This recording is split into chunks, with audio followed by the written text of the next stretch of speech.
жақта мен кинодағы мамочкам. Қанбике тасмасы.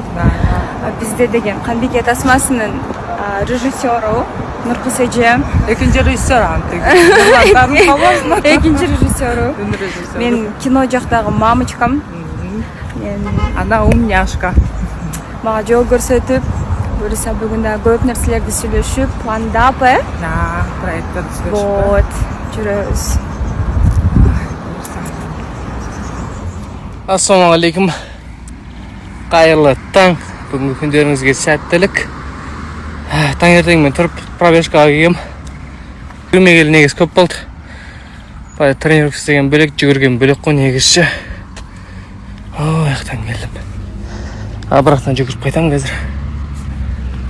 Солай.